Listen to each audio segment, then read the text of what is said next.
जनसंख्या को लेकर देश में बड़ी बहस चल रही है। यूएन की रिपोर्ट में कहा गया कि भारत जल्दी चीन को पीछे छोड़ देगा। मोहन भागवत हैं आरएसएस प्रमुख, उन्होंने कहा है कि जनसंख्या पे सीधे सीधे तो नहीं बोला, लेकिन उन्होंने कहा है कि जानवर और इंसान में फ़र्क है और जानवर बच्चे ज़्यादा पैदा करते हैं। देखिए, वो इस तरह की बातें अगर करते रहेंगे तो कोई भी उनके खिलाफ जाकर 295A का केस बुक करा देगा। तो उनको, मोहन भागवत को, अपनी बात जो वो करेंगे वो जिम्मेदारी से बात करें। वो इंसान, जो औलाद इंसान को होती है, उसको जानवरों से मिला दे रहे हैं, ये क्या बात है। और दूसरी बात यह है कि मोहन भागवत को ये जानना चाहिए कि भारत में वो जाकर मालूम कराएं कि कितने फर्टिलिटी के क्लिनिक्स खुल चुके हैं, कितने माँ बाप परेशान हैं जिनको औलाद नहीं हो रही है, जिनको बेटा या बेटी नहीं हो रही है। और भारत सरकार को तो एक कानून बनाना पड़ा उसके ऊपर, सरोगेसी के ऊपर। मोहन भागवत साहब ये क्यों नहीं बोलते कि यही मोदी सरकार ने जो बच्चों का दूध होता है उसको कमर्शियलाइज कर दिया मोदी सरकार ने। इस पर नहीं बोलेंगे कुछ वो। ये भारत का कल्चर है कि एक माँ के दूध को लेकर बेचा जाए। और फिर वो इस मुद्दे पर एक और बात मोहन भागवत साहब को, जो जानते हैं मगर अपनी आंखें और दिमाग पर पर्दा डाल देते हैं। क्या ये बात सच नहीं है मोहन भागवत साहब कि भारत का TFR रेट गिरा है? क्या ये बात सच नहीं है आरएसएस के सर संचालक कि मोदी सरकार जिसकी छत्रोछाया में वो रहती है, जिसका पूरा सपोर्ट आप करते हैं, आपका ऑर्गेनाइजेशन करता है, उन्होंने सुप्रीम कोर्ट में जवाब दाखिल किया कि भारत में 2 चाइल्ड नॉर्म की ज़रूरत नहीं है? क्या ये बात सच नहीं है कि अप्रैल 2, 2022 को ये जो सरकार के लिए आपने बड़ी मेहनत की सत्ता में लाने के लिए, उसका हेल्थ मिनिस्टर राज्यसभा में खड़े होकर एक प्राइवेट नंबर्स बिल के जवाब में, जो बीजेपी के और एक आरएसएस के एक्स आइडियोलॉग ने बिल लेकर आया था, उसके जवाब में कहा कि भारत में इस तरह के कानून की ज़रूरत नहीं है। आप पॉपुलेशन से इम्बैलेंस कहाँ देख रहे हैं? आपको तो ये देखना चाहिए कि जो भारत की जो डेमोग्राफिक डिविडेंड है, उसके लिए आपकी ऑर्गेनाइजेशन ने, जिस पार्टी को आपने सत्ता में लाया, उसने क्या किया 8 साल में? क्या पूरे विश्व में कोई देश ऐसा नहीं है जहां पर 50 साल से 50% आबादी 25 साल के उम्र की है, 60% आबादी 40 साल की उम्र की है? आपने उनको रोजगार क्यों नहीं दिया? 8% बेरोजगारी हो चुकी है भारत में। पूरे विश्व में सबसे ज्यादा बेरोजगार युवा अगर है तो भारत में। इस पर बात करिए ना मोहन भागवत साहब। जिस पार्टी को आपने सत्ता में लेकर लाए हैं, 8 साल से 60 लाख नौकरियां केंद्र सरकार में, और आज प्रधानमंत्री कहते हैं कि 2 साल में 10 लाख देंगे। भाई वो क्यों नहीं देंगे पूरे 60 लाख? आप पॉपुलेशन के बारे में बार बार आप बात करके एक समुदाय के खिलाफ नफरत आप पैदा करते हैं। लेकिन सर, आप पॉपुलेशन रेगुलेशन को क्यों अपोज कर रहे हैं? ये तो हम चाइना को भी पीछे छोड़ क्या पॉपुलेशन की वजह से मोदी सरकार चीन, जो 1000 स्क्वायर किलोमीटर की भारत की जमीन पर कब्जा करके बैठा है पिछले 2 साल से, पॉपुलेशन की वजह से नहीं हटा पा रही उनको? क्या पॉपुलेशन की वजह से भारत के प्रधानमंत्री चीन का नाम लेने से डरते हैं?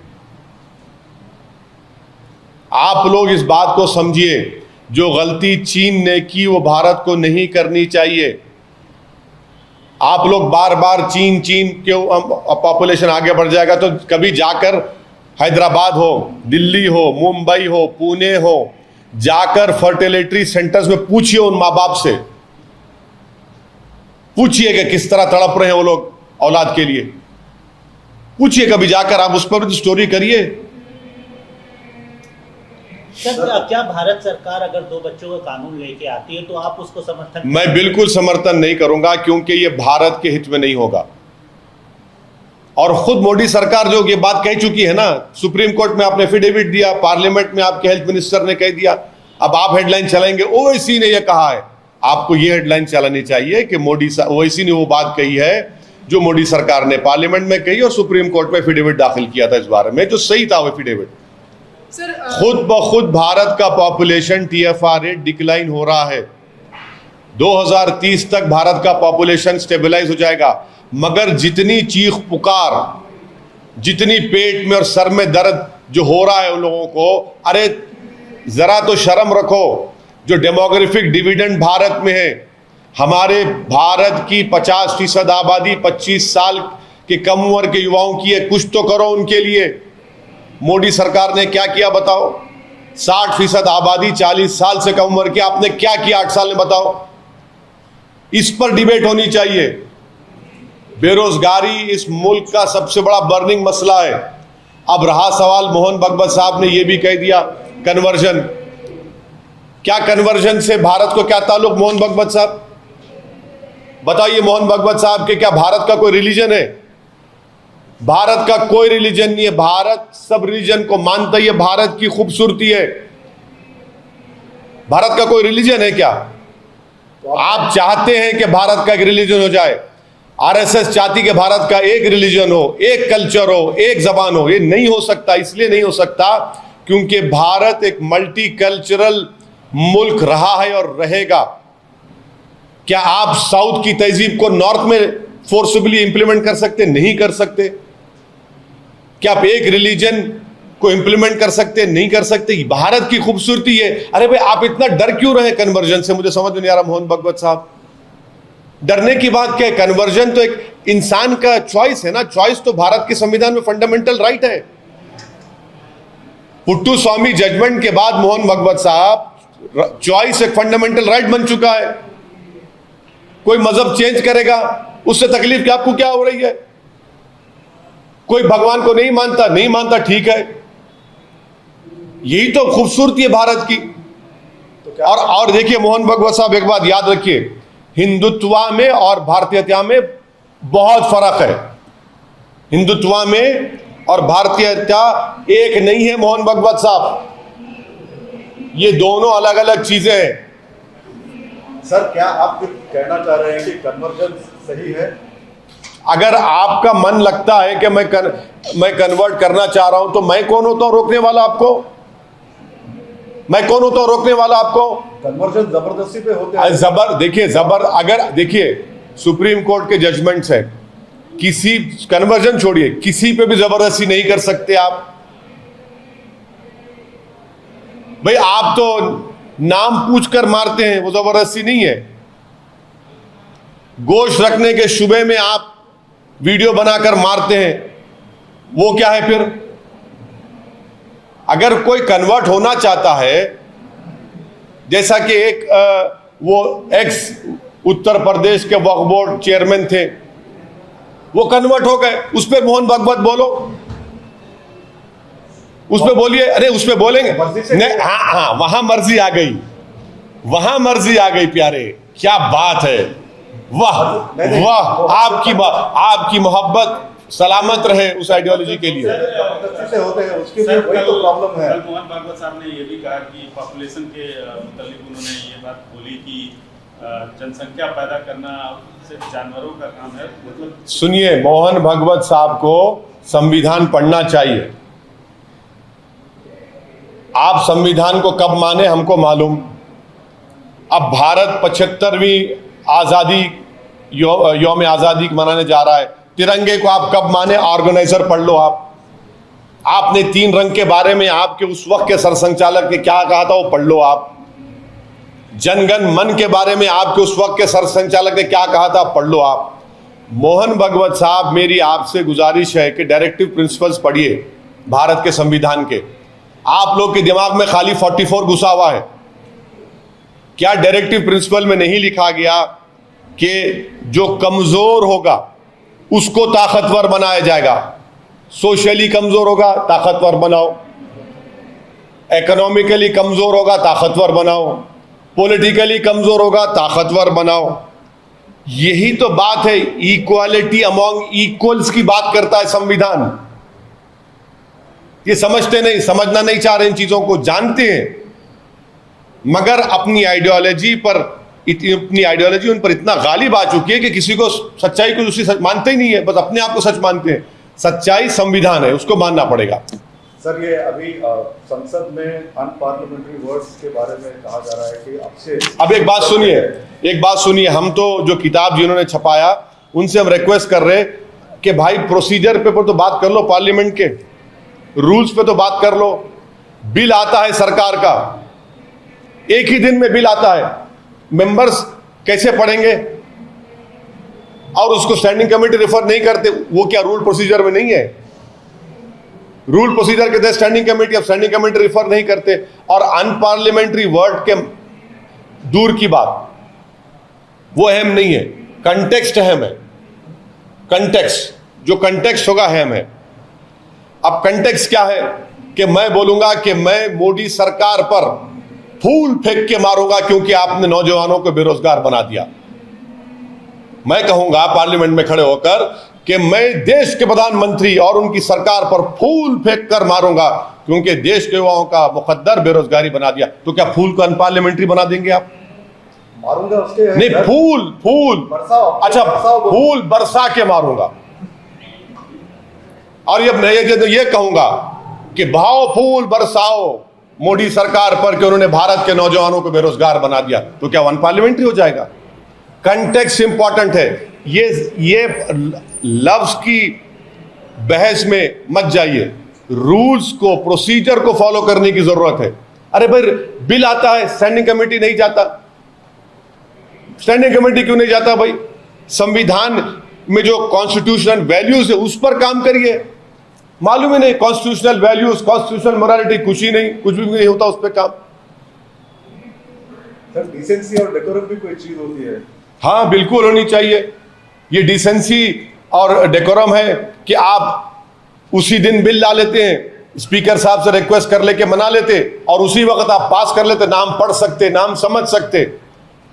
भाई, देश की जनता को हम जवाब दें, अगर कोई बिल लाते, कानून बनाते तो हमको पढ़ने का मौका मिलना चाहिए, स्टैंडिंग कमेटी को जाना चाहिए। लेकिन सर, ये तो कितने नहीं, लैंग्वेज इंपॉर्टेंट नहीं है मैडम, कंटेक्स्ट इंपॉर्टेंट है। कंटेक्स्ट इंपॉर्टेंट है।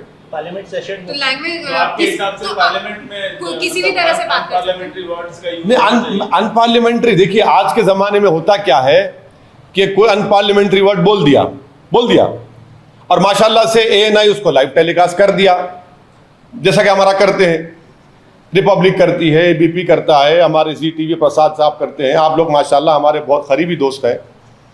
लाइव टेलीकास्ट में चला गया, अब बाद में एक्सपंज। अरे एक्सपंज के माने क्या है? इसीलिए करो, कंटेक्स्ट इंपॉर्टेंट है। अगर मैं कहूंगा कल पार्लियामेंट बहस होगी बेरोजगारी के ऊपर, मैं कहूंगा कि मैं मोदी सरकार पर फूल बरसाकर मारूंगा क्योंकि उन्होंने नौजवानों को बेरोजगार बना दिया, तो क्या फूल को अनपार्लियामेंट्री कर देंगे? समझिए, इंपॉर्टेंट क्या है कि रूल्स एंड प्रोसीजर को आप इंप्रूव करिए, कॉन्स्टिट्यूशनल वैल्यूज, कॉन्स्टिट्यूशनल मोरालिटी को करिए। आप बताइए, अब पार्लियामेंट कितने दिन बैठ रहा है भाई? मॉनसून सेशन 18 तारीख से 12 अगस्त तक क्या होगा भाई? उसमें क्या बहस कर पाएंगे हम? जब साल शुरू होगा तो आप एक साल का कैलेंडर बना दीजिए कि इतने दिन बजट सेशन, इतने दिन मॉनसून सेशन, इतने दिन विंटर सेशन होगा। कैलेंडर बनाइए ना, आप नहीं बनाते। आप अनपार्लियामेंट्री वर्ड्स की बात कर रहे हैं। क्या ये अनपार्लियामेंट्री नहीं था कि स्पीकर पीछे बैठा है, प्रधानमंत्री सामने बैठा है? अनपार्लियामेंट्री नहीं था ये? किताब लिखने वालों से पूछ रहा हूं, बताओ, मेरे सवाल का जवाब दो, जिन्होंने किताब लिखी। आप ज्ञानी हैं, आप सारे देश में ज्ञान बांट रहे हैं, इतनी मोटी किताब छापे आप। नहीं बोल सकते आप क्योंकि आपको अपनी नौकरी का डर है। बोलेंगे प्रधानमंत्री सामने, स्पीकर पीछे, अनपार्लियामेंट्री, तो नौकरी चली जाएगी आपकी। चलिए, एक जाना सवाल सर, आप शहर हैदराबाद के सांसद हैं। बीजेपी अभी कार्यकारिणी की बैठक हुई थी, उसमें ये बात खुल के आई थी कि हैदराबाद शहर का नाम भाग्यनगर करेंगे। इस पर आपको क्या कहना है? ऐसा है ना, नौकरी नहीं दे सकते, नाम बदल दो। चीन को भगा नहीं सकते जो 1000 किलोमीटर कब्जा करके बैठा है, नाम बदल दो। हाँ, पेट्रोल डीजल की कीमतें आसमानों को छू रही हैं, नाम बदल दो।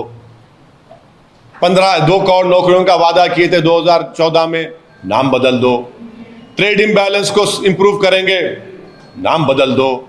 डॉलर को 40 रुपए करेंगे, नाम बदल दो। हैदराबाद में सैलाब आया, 1 पैसा मोदी सरकार नहीं दिए, नाम बदल दो। ये सब इनका मामला, ये नफरत आप तेलंगाना में फैलाएंगे, तेलंगाना की आवाम आपको धुतकार देगी। मोहब्बत को आम करो। आप नफरत फैलाने की कोशिश कर रहे हैं, तेलंगाना की आवाम रिजेक्ट करेगी उसको। और यहां पर तेलंगाना की फीलिंग है, उसको समझो आप। ये दारुसलाम में जॉब मेला लगा है, तो क्या मकसद है? क्या देखिए, जैसा कि मैंने अभी आपसे कहा है कि भारत में, तेलंगाना में बेरोजगारी एक बहुत बड़ा बर्निंग मसला है। और अगर हम युवाओं को सही राह नहीं दिखाएंगे, उनकी उस उम्र के हिस्से में उनको कंस्ट्रक्टिव और तामीराती काम की तरफ उनको लेकर नहीं जाएंगे, तो सोसाइटी में इंस्टेबिलिटी पैदा हो सकती है। और हमारी बदबख्ती है कि केंद्र में एक ऐसी सरकार है जिसने रोजगार पर कोई काम नहीं किया, सिर्फ झूठ बोलते हैं। इसीलिए आज हमने हमारे पार्टी ऑफिस में कई ऐसे हमने फंक्शंस किए करते हैं। अब 1500 वैकेंसियों की ज़रूरत है। बिग बास्केट एक सिप्स कंपनी है, उन्होंने हमसे कांटेक्ट किया, तो हमने कहा आइए हम पूरे हमारे कॉन्स्टिट्यूंसी में ऐलान करवाए, सोशल मीडिया से, इलेक्ट्रॉनिक प्रिंट मीडिया से, हमारे संगठन के लोग भी गए, जमा किए लोगों को। तो मकसद ये है कि इनको नौकरी मिले, और अगर वो 8-9 घंटे काम करेंगे डिलीवरी एग्जीक्यूटिव का, तो कम से कम उनको वो मेहनत के ऊपर उनको 30 से 35 हज़ार मिलेंगे। और हम तो यही पैगाम दे रहे हैं भारत के युवाओं को कि मेहनत करिए, कंस्ट्रक्टिव काम करिए, मोहब्बत को आम करिए, और अपने हिम्मत और हौसले को बुलंद रखिए। क्योंकि ये जो ताकत भारत की आज हमारे पास है, वो ये युवा है। कल का मुस्तकबिल नौजवानों का होने वाला है, कल का मुस्तकबिल मोदी जी का नहीं होने वाला है। भारत का मुस्तकबिल ये युवा है। तो इसलिए उनको कंस्ट्रक्टिव तामीराती काम की तरफ लगाना, उनको रोजगार देने की कोशिश करना है। और इसी एक छोटी, हम अपनी तरफ से छोटी कोशिश कर रहे हैं। और मैं भारत के, बल्कि मेरे कॉन्स्टिट्यूंसी के नौजवानों से अपील भी किया हूँ कि मेहनत करने से मत कतराइए। छोटा काम हो, बड़ा काम हो, आप मेहनत करो। क्योंकि जब आप मेहनत करेंगे तो हक और हलाल की कमाई कमाएंगे आप। और आज के इस प्रोग्राम में हम देखा है, एक मुस्लिम महिला, ये जो लोग आपके टीवी चैनलों पर बैठकर आपके बड़े बड़े एंकर जो बड़े बातें करते हैं, ये मुस्लिम महिला पे दुश्मन दबा दिया जा रहा है, वो क्या? अरे आके देखो, यहाँ पर एक मुस्लिम महिला हिजाब निकाब पहनकर बोल रही है, मैं 5 साल से काम कर रही हूँ, मोटरसाइकिल पर डिलीवरी एग्जीक्यूटिव हूँ, 30,000 रुपये कमाती हूँ। ये चेहरा आप लोग दिखाना चाहिए मुसलमानों का।